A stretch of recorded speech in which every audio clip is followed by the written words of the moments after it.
কাবিল আদম আলাইহিস সালামের ছেলে, সে যখন বলছে আমি এই বোনটাকেই বিয়ে করব, আল্লাহ নিষেধ করছে না এই বোন তুই বিয়ে করতে পারবা না। কাবিল কি বলছে? আমি আল্লাহ মানি না, আমি নারী চাই। আমি কি চাই? আদম আলাইহিস সালাম নবী, উনি বলছে আমি নবী বলতেছি তুই এই বোনটাকে বিয়ে করো না। কাবিল বলছে আমি নবী মানি না, আমি নারী চাই, আমি এরই চাই। এরপরে আদম আলাইহিস সালাম পিতা, বাপ। আদম আলাইহিস সালাম বাপ কিনা? কাবিলের বাপ না? তো বাবা বলছে পুত তুই এই বিয়েটা করিস না, এটা আল্লাহর নিষেধ। কাবিল বলছে আমি বাপও মানি না, আমি নারী চাই।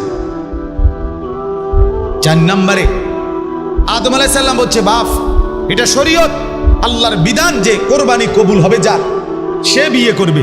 তোর কোরবানিও তো কবুল হয় নাই, তাহলে তুই কেমনে বিয়ে করবি? শরীয়তের বিধানের উল্টা। কাবিল বলছে আমি শরীয়তও মানি না, আমি এই নারীটাকেই চাই। ছেলেরা এই শেষ পর্যন্ত তোমার ঘরে এখানে নিয়ে যাবে যে আমি আল্লাহ মানি না, আমি মোবাইলে নর্তকী দেখবই, আমি রসুল মানি না, আমি কোরআন মানি না, আমি মৃত্যু মানি না, কবর মানি না, হাসর মানি না। আমার এখন মন চাইতেছে ছবি দেখব, নর্তকী দেখব, নারী দেখব, অবৈধ প্রেম করব, রাস্তায় ঘুরবো, পার্কে ঘুরবো, আমি এটাই করবো। তার মানে আমি আল্লাহ চিনি না, আমি রসুল চিনি না, আমি ইসলাম চিনি না, আমি মা বাবার ইজ্জত চিনি না, আমি সমাজের সম্মান চিনি না, আমি শুধু চিনি আমার যৌনতা, আমার শাহওয়াত, আমার কামনা বাসনা, আমার মন চাইছে। এবারে আমি কি জুতার পিঠা খামু না ঝাড়ুর পিঠা খামু, আমার এটা দেখার দরকার নাই, আমার দরকার এখন ছবি। নারী, এই আজকের ছেলে পেলেদের হালাত এই জঘন্য, গুনার উপরে খুব মজবুত, পাথরের মতো। পাথর, পাথরের উপরে পানি পড়লে পাথর ছিদ্র হয়ে যায়। আল্লাহ কোরআনে আছে সূরা বাকারাতে, পাথর আল্লাহর ভয়ে। এই যে আপনারা জানেন অনেক পাহাড় থেকে যে ঝর্ণা পড়ে, পানি পড়ে, দেখছেন? কথা বোঝেন নাই? পাহাড়ের গাও ভাইয়া যে ঝর্ণার পানি পড়ে, এই কোরআনের মধ্যে আছে এই সমস্ত ঝর্ণা যেগুলো পাহাড় বেয়ে পড়ে এগুলো হলো পাথরের কান্না। পাথর ফাইটাই পানি বের হয়। প্রতিটা ঝর্ণার মুখে উপরে পাথর থাকে। আমি জানি কেমনে, আমি নিজে দেখছি। চট্টগ্রাম সীতাকুণ্ড, ওইখানে আমি যেখানে ঝর্ণা, আমি ওইখানে উপরে উঠছি অনেকক্ষণ লাগাই, আমরা 10-11 জন, তখন আমি জোয়ান মানুষ ছিলাম, এই জন্য উঠে দেখছিলাম। দেখছি ওইখানে পাথর আর পাথর, পাথর ফাইটা কি বের হয়? পানি বের হয়। কোরআনে আল্লাহ বলছে লামা ইয়াতাফাজ্জারু মিনহুল আনহার। কোরআনে আল্লাহ বলছে পাথর আল্লাহর ভয়ে, লামা ইয়াহবিতু মিন খাশিয়াতিল্লাহ, পাহাড়ের গাও ভাইয়া নিচে পড়ে যায়। পাথর আল্লাহর ভয়ে পড়ে যায়, পাথর ফেটে কান্না বের হয়, পানি বের হয়। পাথরের উপরে অনবরত পানি পড়লে সেই পাথরও ছিদ্র হয়ে যায়, একটু ডাইবা যায়, ঠিক না?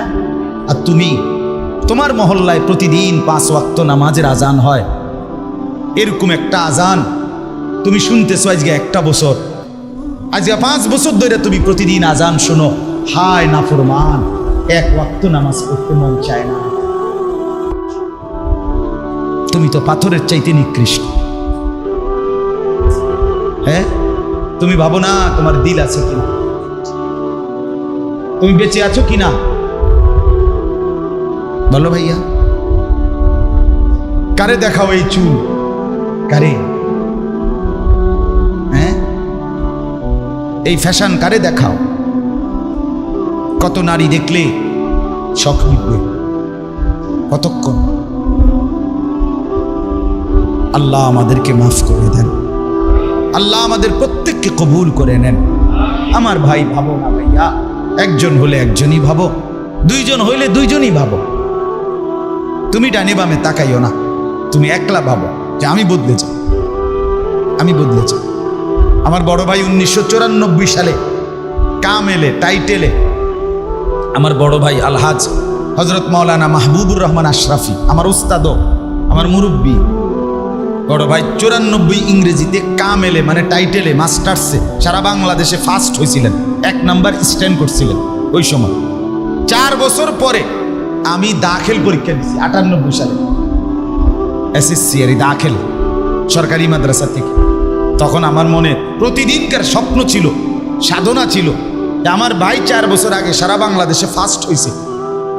আমি এই পরিমাণ মেহনত করছি, পড়ছি আল্লাহর দয়ায়, আল্লাহর কাছে দোয়াও করছি, পরীক্ষাও দিছি হিম্মত করে ভালোভাবে। ঠিক 4 বছর পরে 1998 ইংরেজিতে দাখিলে আমি সারা বাংলাদেশে ফার্স্ট হয়েছি।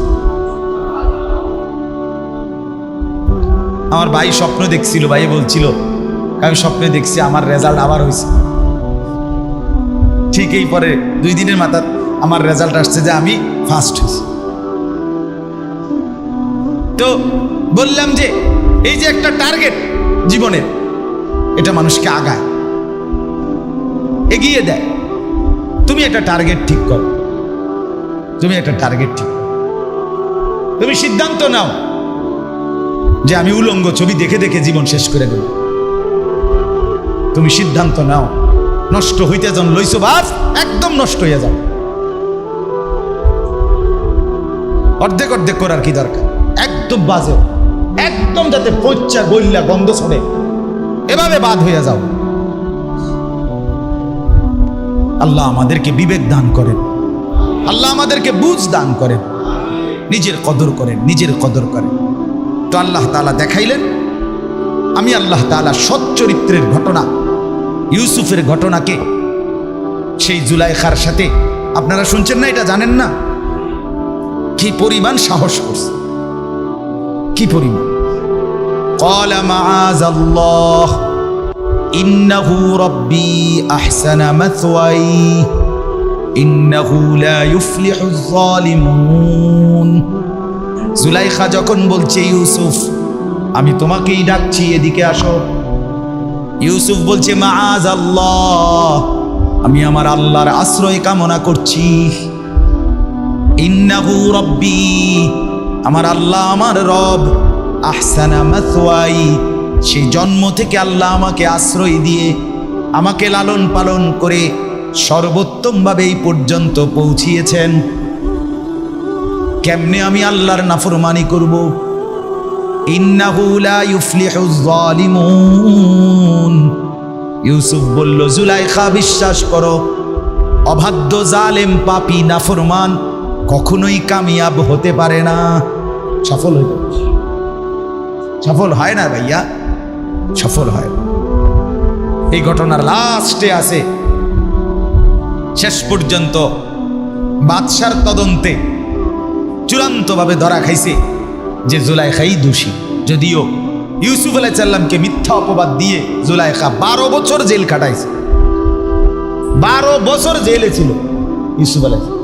12 বছর পরে বাদশা ইচ্ছা কইরা যখন স্বপ্নের ব্যাখ্যা দিছে, তখন বাদশা বলছে তাকে মুক্ত করে আনো কারাগার থেকে। ইউসুফ আলাইহিস সালাম কারাগার থেকে বলছেন আমি বের হব না, আগে আমার ওই বিষয়ের ফায়সালা হোক। বাদশাকে বলেন তদন্ত করতে, এটারে কি কয়, বিচার বিভাগীয় তদন্ত, মানে একটা সর্বোচ্চ তদন্ত। বাদশাকে বলেন তদন্ত করতে, ওই মহিলাদের ঘটনা জিজ্ঞাসা করতে বলেন বাদশাকে, যে কেন মহিলারা আঙ্গুল কাটছিল। এইটা আছে কোরআন এই সূরাতে।